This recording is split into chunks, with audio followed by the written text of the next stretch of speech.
اعوذ باللہ من الشیطان اللعین الرجیم بسم اللہ الرحمن الرحیم الحمد للہ رب العالمین والصلاة والسلام والتحیۃ والاکرام علی سیدنا و نبینا و شفیع ذنوبنا و طبیب نفوسنا رحمت للعالمین ابی القاسم مصطفیٰ محمد اللہم صلی علی محمد وعلى أهل بيته الطيبين الطاهرين المعصومين المنتخبين المنتجبين لا سيما على بقية الله الأعظم روحي وأرواح العالمين لتراب مقدمه الفداء عجل الله تعالى فرجه الشريف وسهل الله تعالى مخرجه الشريف ولعنة الله على أعدائهم أجمعين من يومنا هذا إلى قيام يوم الدين.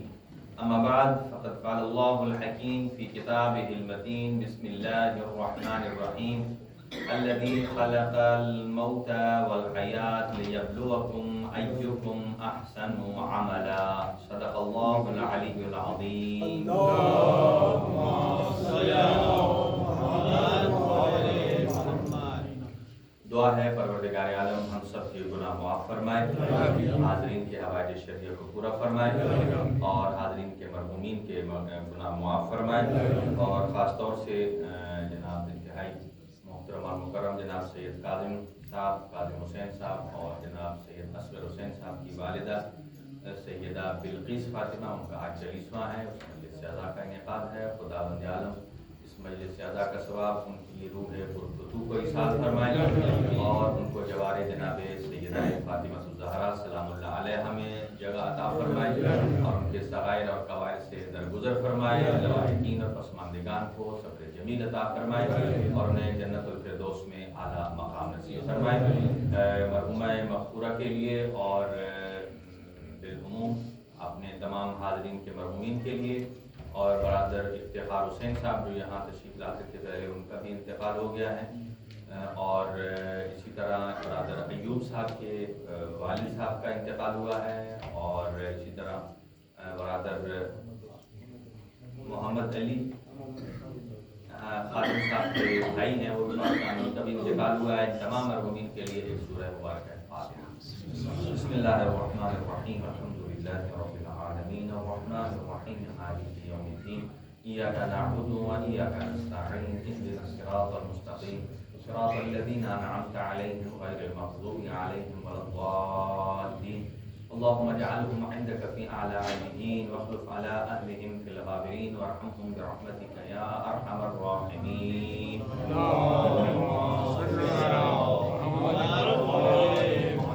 اپنے اپنے گناہوں کی مغفرت اور بخشش کے لیے، مرحومین کی بخشش کے لیے اور امام زمان اجل اللہ تعالی فرجہ شریف کے ظہور کے لیے ایک باواز بلند صلوات پڑھنا. اللہم صلی علی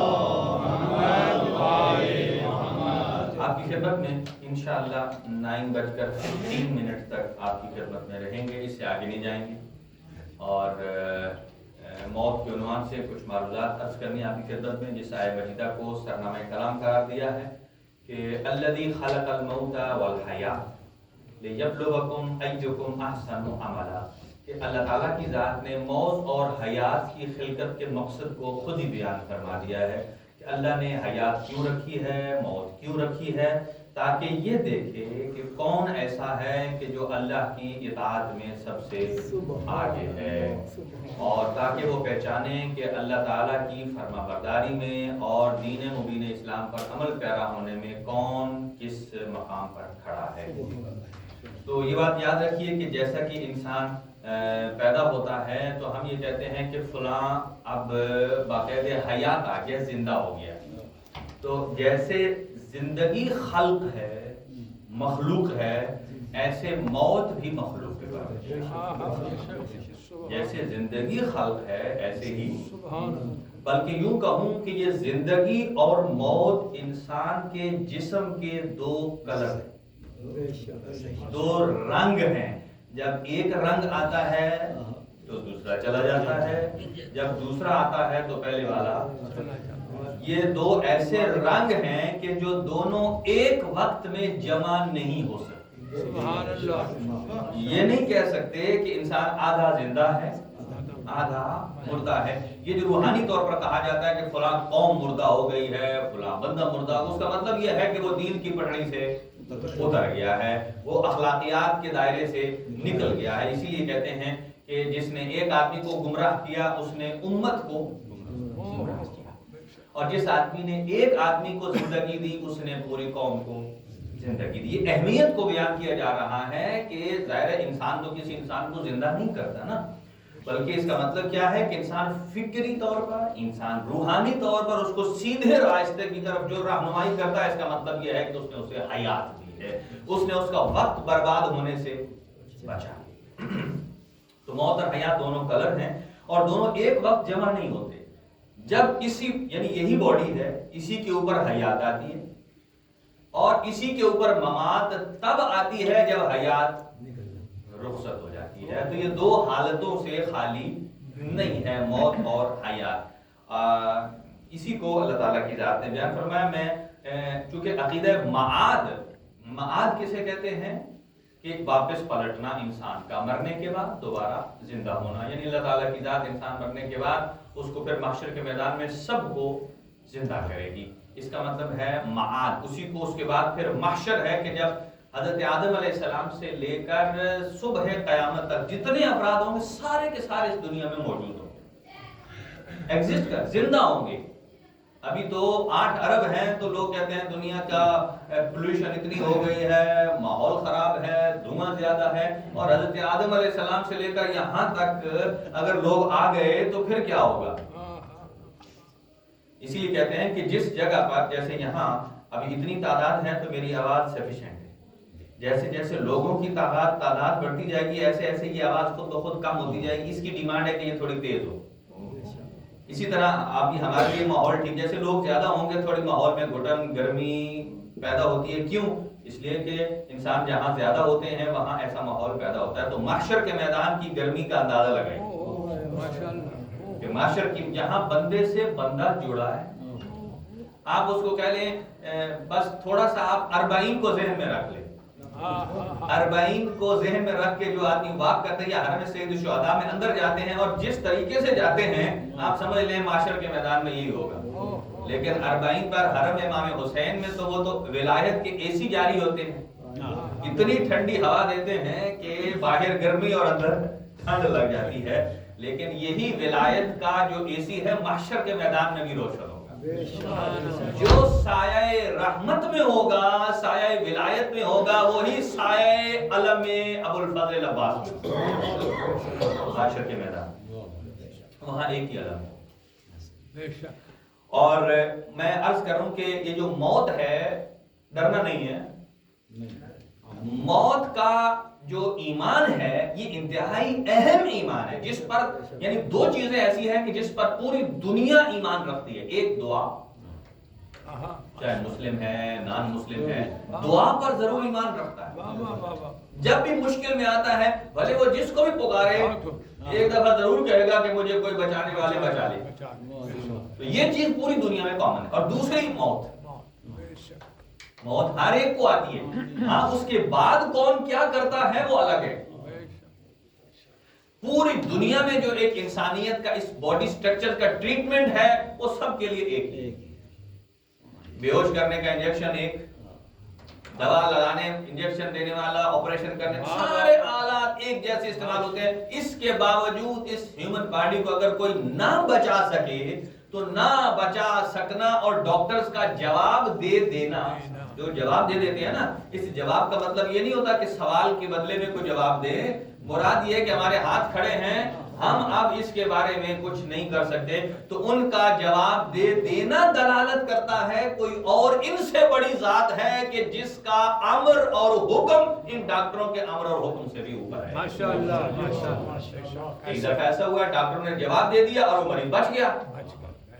انہوں نے لوگوں نے کہا کہ آپ کی طرف سے تو جواب تھا، آگے سے وہ بھی یہ جواب دیتے ہیں بھائی ہمیں معلوم ہے ہماری طرف سے جواب تھا، لیکن ہم سے اوپر بھی ایک قدرت ہے، اگر وہ چاہے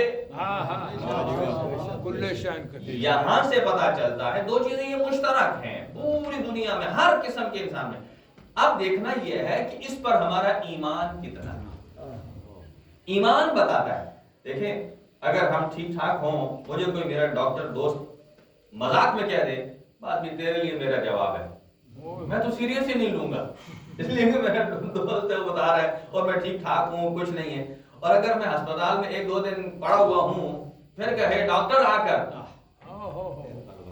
دونوں کیفیات میں پہلے میں سمجھ رہا تھا یہ مذاق کر رہا ہے، میرا اس پر ایمان مضبوط نہیں تھا، یار میں تو ٹھیک ٹھاک ہوں، ساری کیفیات حالات جو نشانیاں ہیں وہ بتا رہی ہیں اس کے برعکس جو وہ بتا رہا ہے، لیکن اسپتال میں ہوں گا تو وہاں اس کا مطلب یہ ہے کہ اب ڈاکٹر کے جملے میں وزن زیادہ مجھے محسوس ہو رہا ہے، اب دن بدن میرا وزن کم ہونا شروع ہو جائے گا۔ تو ہمارا ایمان، اسی لیے توحید پر ایمان، لیکن آپ چشمہ لگاتے ہیں تو جیسا شیشہ ہو ویسا نظر آتا ہے، ارے دھوپ ہو آپ کو براؤن نظر آئے گا، بلو نظر آئے گا۔ ایسے اگر ہم نے توحید کا چشمہ لگایا ہو تو ہمیں ہر چیز اس کے اندر سے توحید والی نظر آنی چاہیے۔ ماشاءاللہ، بس یہ تو چھوٹی سی مثال پہلے دی گئی ہے نا کہ ایک بچے کو استاد نے کہا مرغی لے لو اور ایسی جگہ ذبح کرو جہاں کوئی نہ دیکھ رہا ہو، یا ایک اور مثال ایپل کی ہے، بچہ گیا اور ایپل کو بغیر کاٹے، ایک باقی سارے کاٹ کے لے آئے اور ایک بغیر کاٹے واپس لے آیا۔ استاد نے پوچھا کیوں نہیں کاٹا؟ کہا مجھے کوئی ایسا پلیس ملا نہیں ہے جہاں میرا خدا مجھے نہ دیکھ رہا۔ اب اس سے ہم کیا سمجھیں؟ ہم سے تو بچہ اعتقاد میں مضبوط ہے، ہم سے تو بچہ اعتقاد مضبوط ہے، اسے کوئی پلیس ایسا نظر نہیں آیا کہ جہاں اسے خدا نہ دیکھ رہا، اور ہم اس بچے کو سکھانے والے اتنے چالاک ہو جاتے ہیں، ایسی جگہ ڈھونڈ لیتے ہیں کہ جہاں خدا نہ دیکھ رہا۔ ہم ڈھونڈ لیتے ہیں کہ جہاں خدا نہ دیکھ رہا ہو، یعنی یہ اس معنی میں نہیں ہے کہ ہم ڈھونڈ لیتے ہیں جگہ خدا نہ دیکھ رہا ہو، یعنی ہمارے اوپر گناہوں کا غلاف اتنا چڑھ جاتا ہے کہ ہم دیکھ بھی رہے ہیں کہ خدا دیکھ رہا ہے اور پھر کہہ رہے ہیں ہمیں تو کوئی نہیں۔ یہ تو اس کبوتر کی مثال ہے، جب بلی آ جائے تو آنکھیں بند کر کے کہتا ہے اب میں اس کی نظروں سے، اور پتہ تب چلتا ہے کہ جب وہ بلی کے پیٹ میں چلا جاتا ہے۔ لہذا اگر توحید کا ایمان ہے تو اس کے اثرات نظر آنے چاہیے، اسی طرح نبوت کے آثار، عدالت کے آثار نظر آنے چاہیے، اور امامت کے الگ، قیامت کے، ہماری گفتگو قیامت پر، قیامت کے اثرات نظر آنے چاہیے۔ یعنی کیا مطلب کہ قیامت ایک اب میں عرض کرتا ہوں آپ کو نام کہ جو روایات میں ہیں کہ قیامت کے نام کتنے، اور ہر نام کا ایک اپنا فلسفہ ہے۔ یہ چھٹے امام جعفر صادق علیہ السلام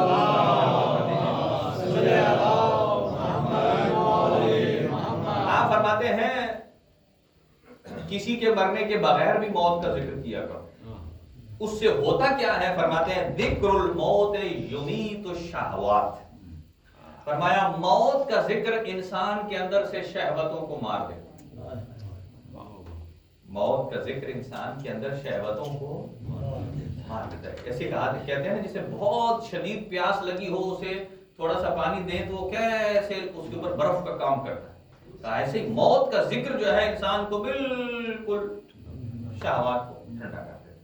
دوسرا یقلع منابت الغفلت، غفلت کی جڑوں کو اکھاڑ دیتا ہے۔ ایک ہوتا ہے درخت کو کاٹنا، بڑا درخت تو ہم نہیں کاٹ سکتے، اکھاڑ سکتے، چھوٹا سا جو بوٹا سا ہوتا ہے ہم اسے پکڑ کے اپنی پاور شو کرتے ہیں، ایک ہی دفعہ زور سے ہم جب جیسے ہی کھینچتے ہیں تو وہ جڑوں سمیت باہر نکل آتا ہے۔ اب جس جگہ ہم نے جڑوں سے وہ پودا اکھاڑ دیا، اس جگہ یہ نہیں اگے گا کیونکہ ہم نے جڑوں سمیت نکال لیا۔ چھٹے امام ارشاد فرماتے ہیں کہ موت کا ذکر جو ہے یہ غفلت کو جڑوں سے، یہ ہم اپنے دن میں بہت سارا ٹائم ہم ایسا ضائع کر دیتے ہیں کہ کھانا کھا لیا تھوڑی دیر ریسٹ کرو، فلاں کام کرنا تھوڑی دیر ریسٹ کر لو، یہ کر لو، یعنی اس ریسٹ کے بہانے ہم دن میں اتنا ٹائم ضائع کر دیتے ہیں، اور وہ غفلت ہے، سوائے غفلت کی اور کچھ نہیں ہے۔ اور امام نے تیسرا لفظ اس کا بیان فرمایا یقوی القلب بمواعد اللہ، خدا کے وعدوں کے ساتھ انسان کے دل کو مضبوط کرتا ہے ذکر موت۔ اللہ نے جو وعدے کیے ہوئے ہیں اس سے انسان کا دل مضبوط ہوتا ہے، اور اس لیے کہ جب اوروں کو وہ دیکھتا ہے۔ اور چوتھا نام ارشاد فرمایا وَيَرِقُ الطَّبَعُ، کئی انسان ہوتے ہیں نا وہ گرم مزاج ہوتے ہیں۔ پرانے زمانے میں، ابھی تو ڈاکٹر نہیں سمجھتے اس کو، کئی بیماریاں ایسی ہیں، پہلے لوگ کہتے تھے فلاں کو جناب گیسٹرک پرابلم، آج کل کے ڈاکٹر وہ کہتے ہیں نا ہوا کا درد ہے، آج کل ڈاکٹر نہیں مانتے ہوا کا درد۔ پہلے کہتے تھے کہ فلاں آدمی کا مزاج گرم ہے، فلاں آدمی کا مزاج ٹھنڈا ہے۔ گرم والے کو جلدی غصہ آ جاتا ہے، جلال میں آتا ہے، زور سے بولتا ہے، اور ٹھنڈے والا آہستہ آہستہ۔ تو امام صادق علیہ السلام فرماتے ہیں موت کا ذکر انسان کے سخت ترین مزاج کو ٹھنڈا کر دیتا ہے، نرم تباہ کر دیتا ہے موت کا ذکر۔ اور پانچواں فرماتے ہیں یکسر اعلام الہدی، موت کی یاد ہوا اور ہوس کے جتنے جھنڈے ہوتے ہیں نا ان جھنڈوں کو اڑا دیتی ہے۔ ہمارے دل میں جتنے ہوا و ہوس کے جھنڈے ہیں یا جو پلان ہیں، جیسے موت کا ذکر آتا ہے فرماتے ہیں کہ یطفی نار الحرص و یحقر الدنیا، حرص کی آگ کو بجھا دیتی ہے موت، حرص کی آگ کو بجھا دیتی ہے۔ ہمیں حرص ہوتی ہے مثلا اس سے بڑی چیز ہو، اس سے بڑی ہو، اس سے بڑی ہو، ٹیسٹ ہو، لیکن جب پتہ چلے بہت بڑے آیت اللہ گزرے ہیں، آیت اللہ شیرازی کربلا کے بہت بڑے عالم دین تھے، تو ان سے کسی نے کہا اگر کوئی آپ کو بتائے کہ اگلے ہفتے آپ کی موت ہے تو آپ باقی ہفتے میں کیا کریں گے؟ اچھا سوال کیا ان سے کہ ایک ہفتے بعد آپ کی موت ہے تو یہ جو ایک ہفتہ آپ کو پتہ چل گیا ہے کہ یہ رہ گیا، اس میں کیا کریں گے؟ وہ کہتے ہیں میری رفتار میں کوئی تبدیلی نہیں آئے۔ کہا کیوں؟ کہا جب سے میں جوان ہوا تب سے میں نے اپنے ساتھ ایک عہد کیا، کیا کہ کوئی کام کرنا بعد میں ہے اور پہلے قیامت کے لیے اس کا جواب تلاش کرنا۔ کام کرنا بعد میں ہے اور پہلے اس کا جواب قیامت کے لیے تیار کرنا ہے کہ اس کے بدلے میں قیامت میں میرے ساتھ کیا ہوگا۔ اگر جواب تیار ہے تو کام کرنا ہے، وگرنہ نہیں۔ کہا لہذا میں اتنا مطمئن ہوں جب سے میں جوان تھا، کام ہی میری روٹین ہی ایسی ہے، لہذا اگر میری زندگی چلتی بھی ہے، کوئی بتانا بھی ہے تو میری روش میں کوئی تبدیلی نہیں آئے گی۔ اور اس کے بعد فرماتے ہیں یہ پاک پیغمبر صلی اللہ علیہ وسلم کی حدیث آپ فرماتے ہیں کہ قرآن بھی سورہ مبارکہ جمعہ میں بھی کہتا ہے کہ اگر آپ مومن ہیں تو قرآن موت کو یاد کریں، اور رسول پاک صلی اللہ علیہ وسلم نے فرمایا کہ موت کو زیادہ یاد کرو، اس کے 4 اثرات ہیں۔ پہلا اثر فرماتے ہیں انہ یمحص الذنوب، یہ گناہوں کو مٹاتا ہے۔ موت کا ذکر گناہوں کو مٹاتا ہے، اتنی تیزی آ جاتی ہے توبہ اور استغفار میں۔ آپ اندازہ لگائیں کہ اگر آپ جنازے کے ساتھ قبرستان میں جاتے ہیں تو جانے کی کیفیت کو اندازہ لگائیں اور وہاں سے آنے کو بھی اندازہ لگائیں۔ جانے کو چونکہ ہم میت کے ساتھ جا رہے ہوتے ہیں تو ہماری اپنی سانسیں اکھڑ رہی ہوتی ہیں، اور جب وہاں سے آ رہے ہوتے ہیں تو ہم اپنی دنیا کی طرف دوبارہ معمول کی طرف لوٹ رہے ہوتے ہیں جہاں سے ہم گئے ہوئے تھے۔ تو آپ اندازہ لگائیں کہ صرف سمت بدلنے سے انسان کے وجود پر کتنا اثر ہوتا ہے۔ قبرستان کی طرف جائیں اور واپس آئیں تو کیفیات مختلف ہیں۔ فرمایا دوسری چیز یہ ہے یزہد الدنیا، دنیا کی طمع اور لالچ کو موت کا ذکر کم کرتا، یہ تو طے شدہ بات ہے۔ اور چوتھا فَإِن ذَكَرْتُمُوهُ عِنْدَ الْغَنَا حَدْمًا، جب تم اپنی خوشحالی میں، انسان جب خوشحال ہو، خوشحالی میں موت کا ذکر کرے تو مال و دولت کی بدمستیوں سے انسان بچ جاتا ہے۔ انسان جو بعض اوقات جب پیسہ زیادہ ہو جائے تو پھر ایسی محافل کا انعقاد ہوتا ہے کہ جہاں پھر رقص ہے، سرود ہے، پھر لہو و لعب ہے۔ فرمایا اگر موت کا ذکر کرو گے تو مال کثرت کے ساتھ بھی آپ اپنے آپ کو برے امور سے بچا سکتے ہو۔ اور چوتھا امر بتاتے ہیں کہ اگر انسان غریبی اور مفلسی میں موت کو یاد کرے تو یہ سوچتا ہے کہ کل میں اللہ کی عدالت میں جاؤں گا تو میرا کیا حال ہونا ہے۔ اسی لیے غربت اور مفلسی میں جب غریب لوگ جائیں گے بارگاہ خداوندی میں تو فرشتے ان سے پوچھیں گے ہاں بتاؤ حساب دو. تو پاک پیغمبر صلی اللہ علیہ وسلم کی بڑی یہ جیسے کہا جائے نا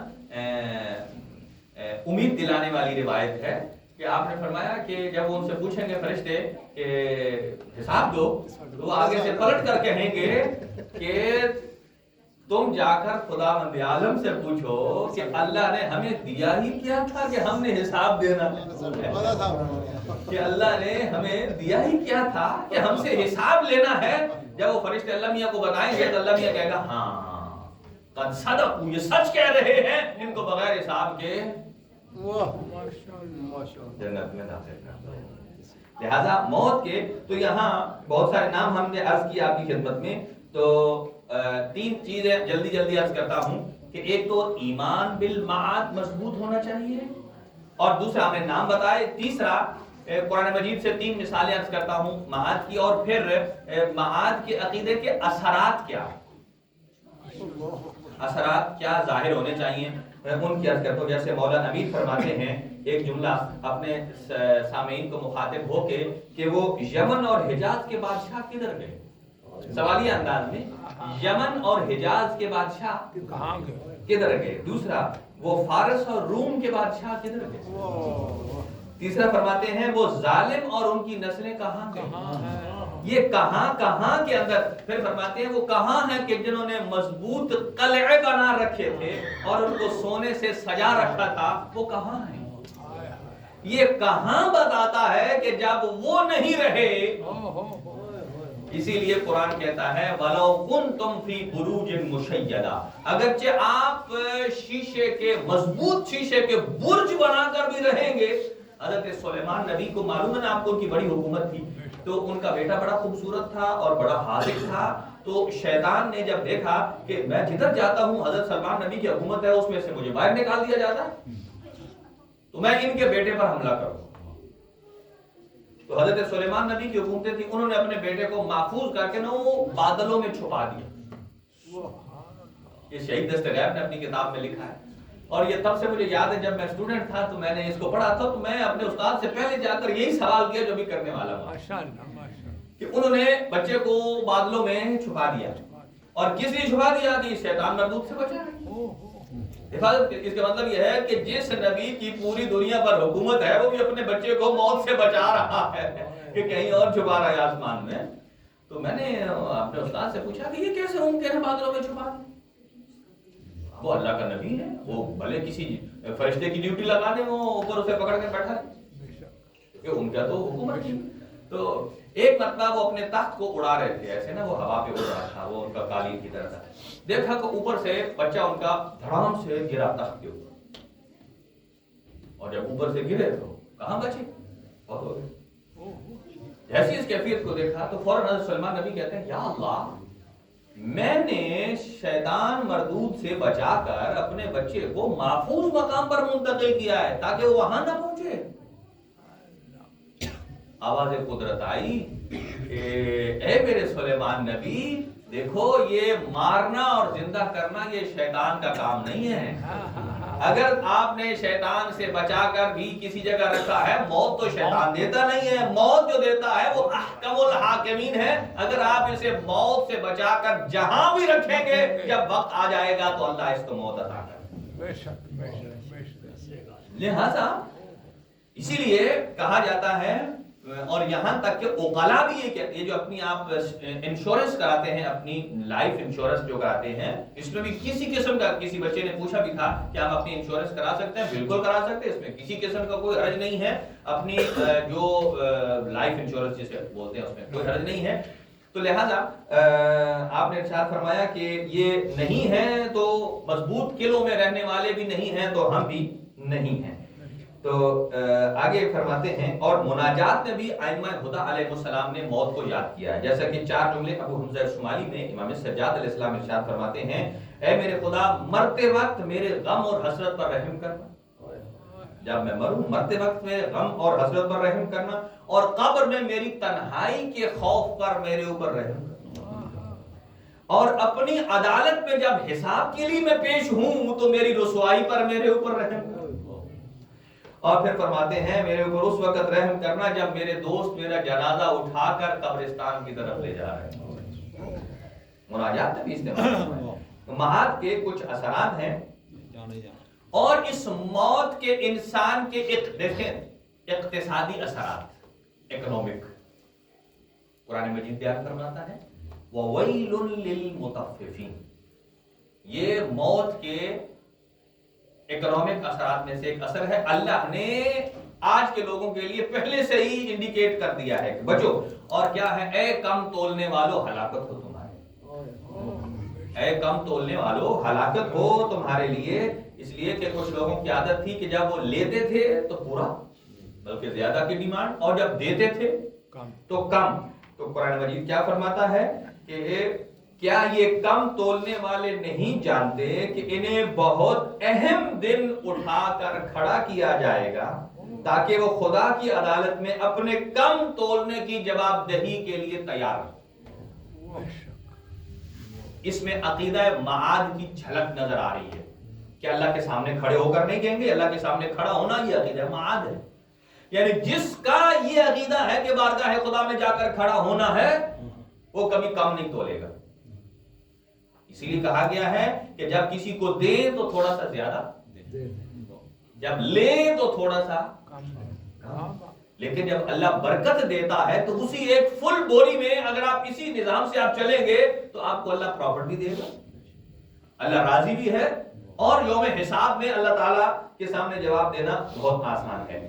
یہ اثر ہے اس کا عقیدہ معاد کا انسان کی اپنی لائف میں. اب آپ دیکھ لیجئے، چاہے ہم لیتے ہیں دیتے ہیں، خرید و فروخت تو سب کرتے ہیں. اب کئی لوگ کرتے ہیں کہ ایک دن میں کوئی میڈیسن لایا رائٹ سے، تو وہاں جب میں کاسے پہ پہنچا تو اس نے کہا اس کو چیک کرو.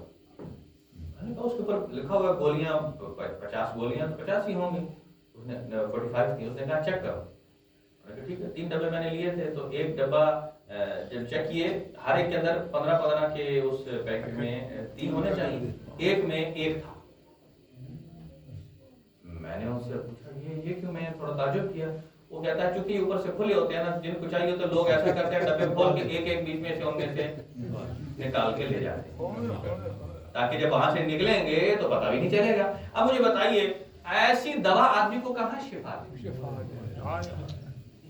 آپ تھوڑی دیر کے لیے سمجھیں. اور کئی ایسے دیکھے ہیں جو نان مسلم ہیں، ان کا بھلے مال پر اعتقاد ہے یا نہیں ہے، پھر بھی مال راستے سے اٹھا کر تو جا کر جناب پولیس اسٹیشن میں دے دیتے ہیں کہ کسی کا ہم نے یہ اٹھایا. اس کا مطلب کیا ہے؟ مطلب یہ ہے کہ ایمان بالمعاد جب مضبوط ہوگا تو انسان اپنی لائف میں بہت ساری چینجنگ محسوس کرے گا. اب دیکھیں فوجی مسائل میں عقیدہ معاد کا کتنا اثر ہے. قرآن مجید کا قصہ ہے کہ ایک قوم آتی ہے بنی اسرائیل کے نبی سے، کہتی ہے کہ ہم تیار ہیں جنہوں نے ہمارے اوپر ظلم کیا ہے ان سے بدلہ لینے کے لیے. اللہ کے نبی کہتے ہیں بھائی مجھے تمہارے اندر کوئی اسپرٹ نظر نہیں آ رہا، جب جوں کا چپ کر کے بیٹھ جاؤ. ہاں تو انہوں نے کہا نہیں ہم اپنے کیے ہوئے ظلم کا بدلہ لینا چاہتے ہیں. تو اللہ تعالیٰ کی ذات نے وحی کی کہ طالوت کو تمہارا حاکم بنا کر. ٹھیک ہے، عرض کر رہا ہوں کہ عقیدہ بالمعاد کیا. طالوت کو بھیجا اور کہا کہ یہ تمہارا بادشاہ ہے. انہوں نے کہا باقی سب کچھ ہمارے پاس، ہمیں ایک مضبوط لیڈر چاہیے. انہوں نے کہا اچھا مضبوط لیڈر کے ساتھ ساتھ مضبوط پیچھے سے سپاہی بھی تو چاہیے نا. تو انہوں نے کہا ٹھیک ہے میدان کی طرف چلے گئے. قرآن نے بھی کہا کہ بڑے مضبوط اور جسا ہیں. جیسے ہی میدان کی طرف گئے تو آدھے لوگ تو وہیں حضرت طالوت کو چھوڑ کر کس کے خوف سے؟ میدان میں جب جاتے ہیں تو کس چیز کا خوف ہوتا ہے؟ موت کا. اور موت ہی عقیدہ معاد ہے. یہی کیا عقیدہ معاد ہے. تو بلکہ یوں کہوں کہ کئی تو پہلے حلے میں ہی پیچھے تشریف لے گئے. یہ تشریف لینے والا ہر دفعہ آ جاتا ہے. وہ واپس میدان سے تشریف لے گئے. اچھا اس کا مطلب یہ ہے کہ وہ کیوں تشریف لے گئے؟ موت کے ڈر سے. اس کا مطلب یہ ہے کہ جو میدان سے تشریف لے گئے ان کا عقیدہ ایمان بالمعاد کمزور ہے. اب آپ اس کو یوں کہہ لیجئے جو تشریف لے گیا اس کا عقیدہ ایمان بالمعاد نہیں ہے. نہیں ہے تو گیا. اگر اس کو ایمان ہوتا کہ میں اگر مر بھی گیا تو اللہ کی عدالت میں سرخرو ہوں گا تو کیوں جائے گا؟ جب کسی نے جب سارے بھاگ گئے تو امیر المومنین سے پوچھا کہ آپ کیوں نہیں بھاگے؟ تو امیر المومنین نے جو جواب دیا مجھے وہ صحیح یاد نہیں آ رہا عربی کی جو عبارت ہے، تو ہاں کسی نے کہا کہ ہاں کہ تم بھاگے کیوں؟ اس سے پہلے پوچھا بھاگنے والے سے، اس نے کہا بھائی جب نبی نہیں رہے تو ہمارے رہنے کا کیا فائدہ؟ یعنی جب نبی شہید ہو گئے ہیں ان کے مطابق تو پھر ہم تو جہاں لڑنے کا کیا فائدہ؟ تو جب امیر المومنین سے پوچھا کہ آپ کیوں نہیں بھاگے، امیر المومنین نے فرمایا جب نبی نہیں رہے تو علی کے جینے کا کیا فائدہ؟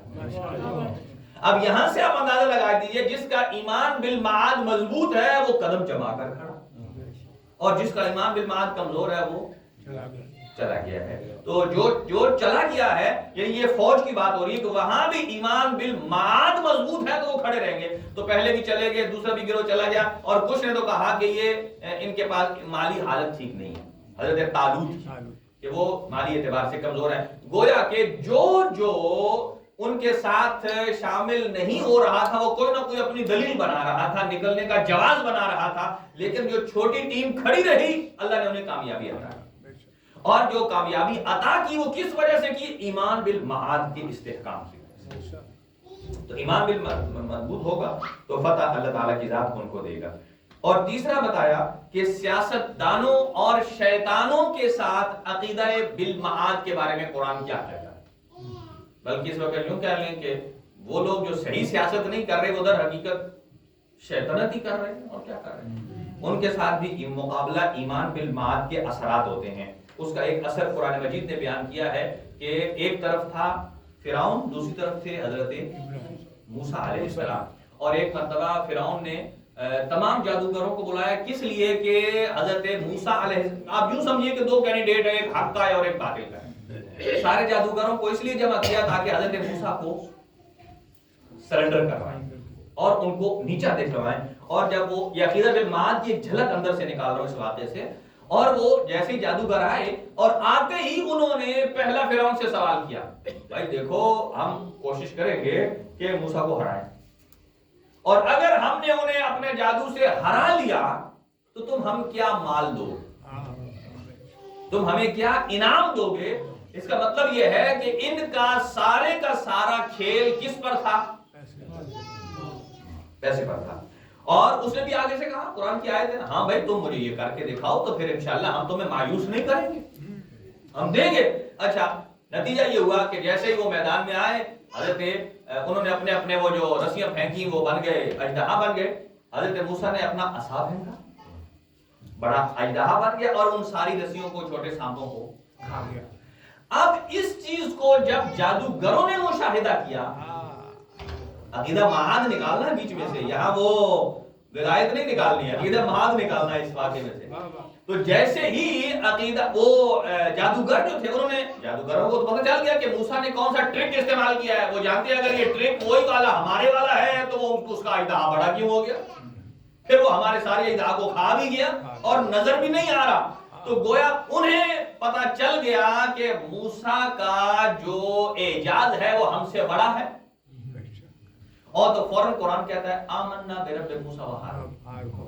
اچھا وہ فوراً ایمان لے آئے۔ اگلی بات سنیے، اب جب ایمان لے آئے فوراً، تو اب فرعون نے کیا کہا؟ اس نے کہا بھائی میں نے کس کام کے لیے تمہیں بھیجا تھا؟ میں نے بھیجا تھا موسیٰ کو ہرانے کے لیے، اور تم تو اس کے اوپر ایمان لیا۔ اور اس کے جو جملے ہیں وہ فرعون کیا کہتا ہے کہ اگر تم، یعنی ڈانٹا فرعون نے کہ اگر تم موسیٰ پر ایمان لے آؤ گے اور ہارون پر میں کیا کروں گا؟ تمہارے ہاتھ اور پیر الٹے کاٹ دوں گا۔ الٹے کا مطلب کیا؟ ایک دایاں ہاتھ اگر ہے تو بایاں کاٹ دے گا، اور پیروں میں سے اگر بایاں پیر ہے تو اپوزٹ کاٹ دے گا، یعنی ایک ایک کر کے کاٹ دے گا۔ یہ بھی اس کی سزا تھی کہ اگر تم ایسا کرو گے تو میں کاٹ دوں گا، اور کھجور کے درختوں کے تنوں کے ساتھ تمہیں لٹکا دوں گا۔ یہ کب تک کی بات ہے؟ جب تک ایمان بالمعاد نہیں تھا، جب تک جادوگروں کو یہ پتا چلا کہ موت اور حیات تو فرعون دیتا، جسے چاہے زندہ چھوڑ دے، جسے چاہے مار دے. لیکن جب انہیں اس پر ایمان آیا کہ موت اور حیات تو اس کے پاس نہیں ہے، ہمارے اژدہا کی موت بھی وہ لے گیا کہ جو موسیٰ کا اژدہا تھا. تو جب اس نے یہ کہا کہ میں تمہیں الٹا لٹکاؤں گا، ہاتھ پیر کاٹ دوں گا، اور یہ اس وقت کی بات ہے جب ایمان بالمعاد نہیں تھا، اور جب ایمان بالمعاد آ گیا، یعنی موسیٰ اور ہارون پر ایمان کا مطلب کیا ہے کہ یعنی جو موسیٰ کا خدا ہے، جو ہارون کا خدا ہے، جو وہ حیات دیتا ہے میں وہ زندگی چاہتا ہوں، جو وہ ممات دیتا ہے میں وہ موت چاہتا ہوں، اور موت کے بعد جو موسیٰ کا خدا زندگی دیتا ہے میں اسی خدا کی زندگی کو چاہتا ہوں. جب یہ جملے کہے تو اب جادوگروں نے ایمان بالمعاد کے بعد کیا کہا فرعون جو تو پہلے دھمکیاں دیتا تھا وہ دیتا تھا، اب تیرے اوپر ہماری دھمکی نہیں چلے گی، اس لیے کہ یہ کوئی بڑی بات نہیں ہے، ہم اس خدا پر ایمان لے آئے ہیں کہ جس کے دستہ قدرت میں ممات بھی ہے اور حیات بھی ہے. ہمیں تیری زندگی میں، تیری حاکمیت میں اب ہمیں جینا مرنا پسند نہیں ہے. یہ جملہ کہا، اس کا مطلب کیا ہے؟ یہ چھوٹی سی مثال دیکھیے کہ موت جب یعنی توحید پر عقیدہ مضبوط ہو تو معاد پر یقیناً انسان کا عقیدہ مضبوط ہوتا ہے. تو جب فرعون کے چاہنے والے جادوگر آنن فانن چینج ہو گئے، جب ان پر کتنا اثر دیا ہے عقیدہ بالمعاد نے، تو جو انسان مانتا ہی خدا کو ایک ہے اس پر کیسے عقیدہ معاد تبدیل نہ ہو. ایک اور مثال دیتا ہوں، جو محروم لوگ ہوتے ہیں ان پر بھی عقیدہ معاد کا اثر، جیسا کہ حضرت عقیل مولا علی کے بھائی ہیں، کہا کہ میرے پاس کم ہے مال، بیت المال میں سے مجھے دیجیے زیادہ.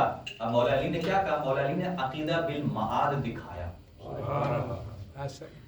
ایک لوہا گرم کیا آگ کا، عقیل کی طرف بڑھایا، یہ کیا ہے؟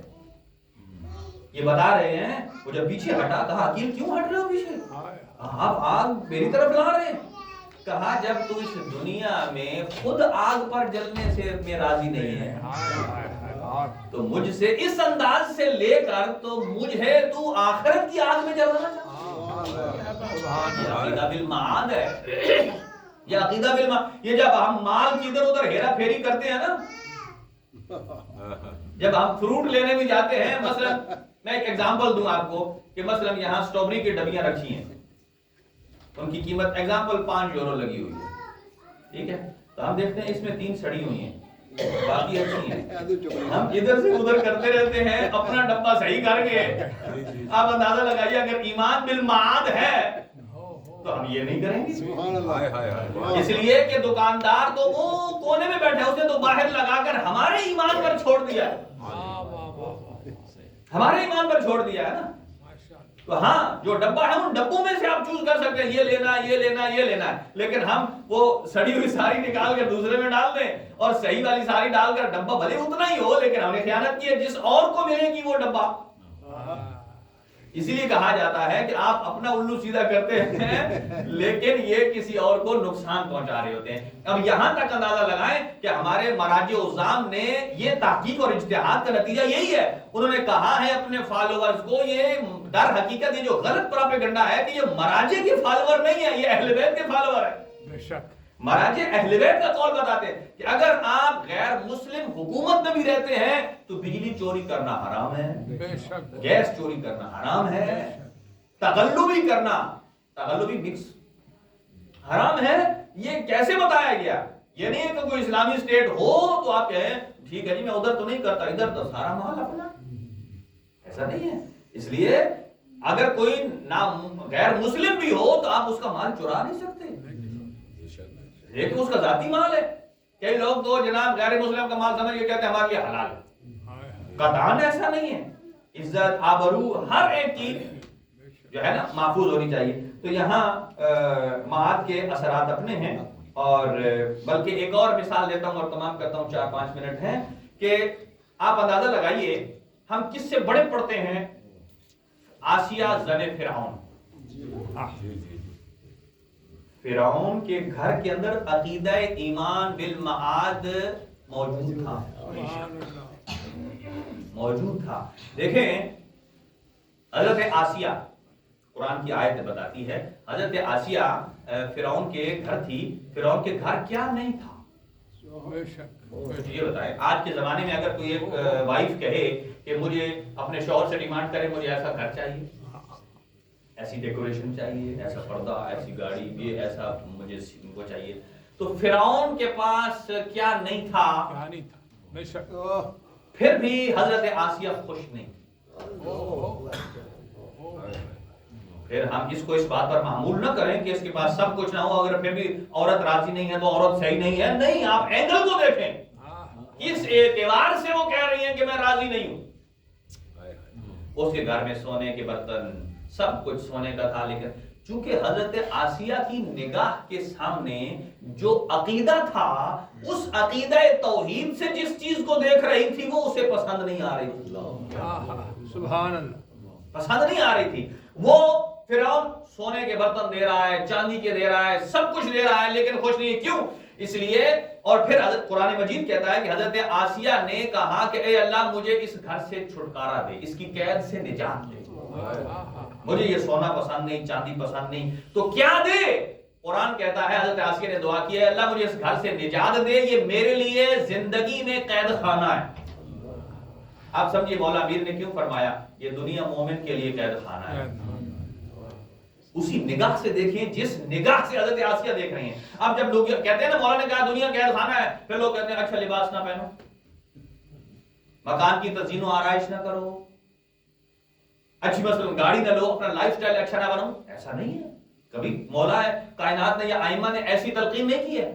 اتنا فرمایا ہے کہ صرف اس دنیا کو مقصد نہ بناؤ، کہ ہمارا ہدف یہ ہم نے یہی کرنا۔ فرمایا اس لائف سٹائل کے ساتھ اس کو ذریعہ بناؤ آخرت کو حاصل کرنے، آخرت کو حاصل کرنے کا ذریعہ بنائے تو دنیا بالکل اچھی ہے۔ بلکہ دنیا تو فرمایا ہے کس لیے؟ اللہ نے دیا ہی مومن کے لیے۔ بلکہ اس کا آپ اگر دنیا بری ہے مجھے بتائیں اللہ نے یہ دنیا خلق کن کے صدقے میں کی؟ سبحان اللہ،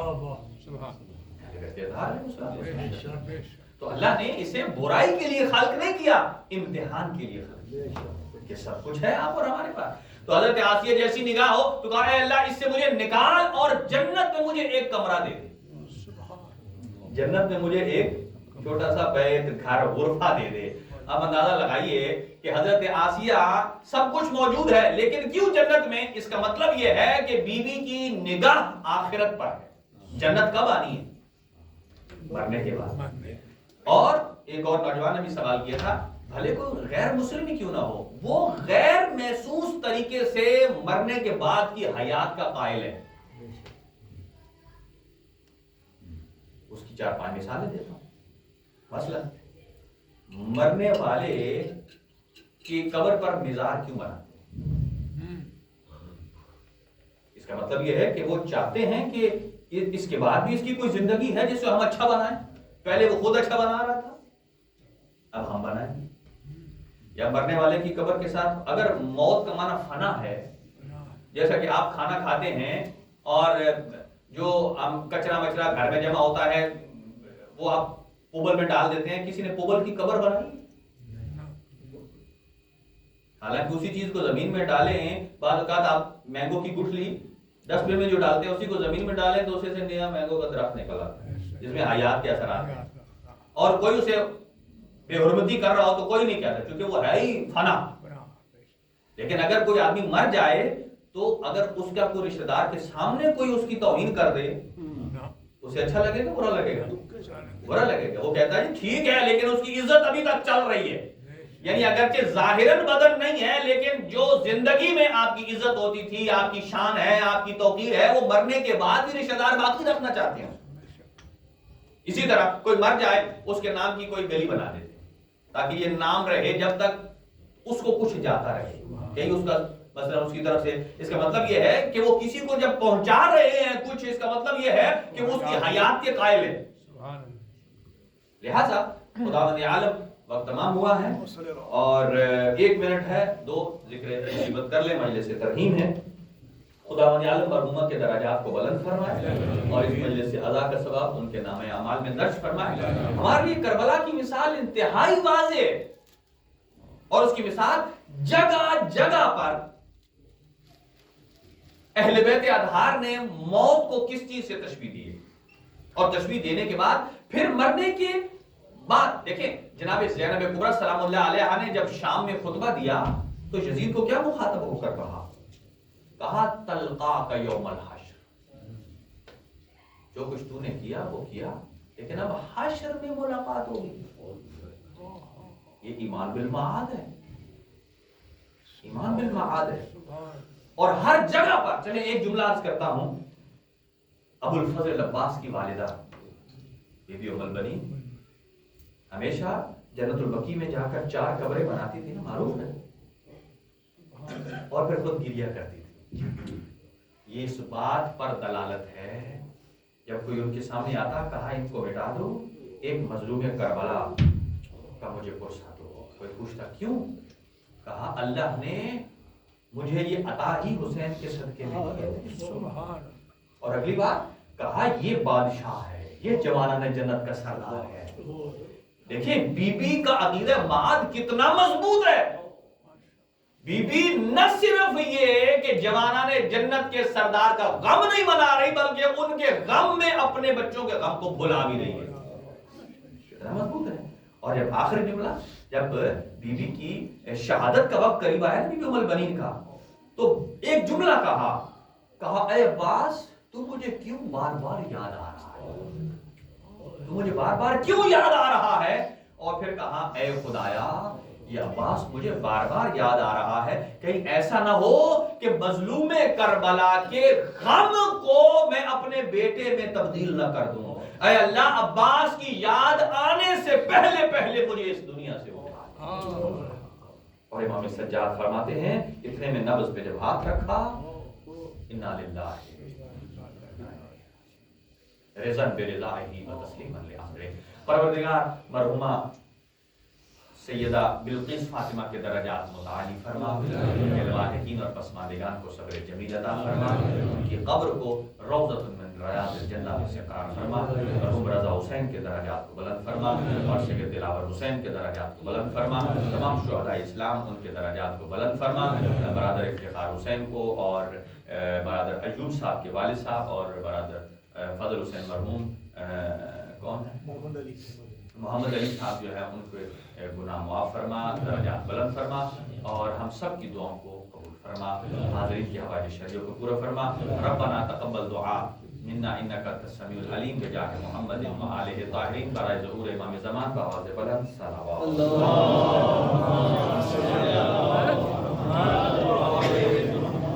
السلام علیکم یا نبی اللہ، السلام علیکم یا رسول اللہ، السلام علی محمد و علی و فاطمہ والحسن والحسین وعلی ابن حسین زین العابدین ومحمد ابن علی الباقر وجعفر ابن محمد الصادق وموسى ابن جعفر الكاظم وعلي ابن موسى الرضا ومحمد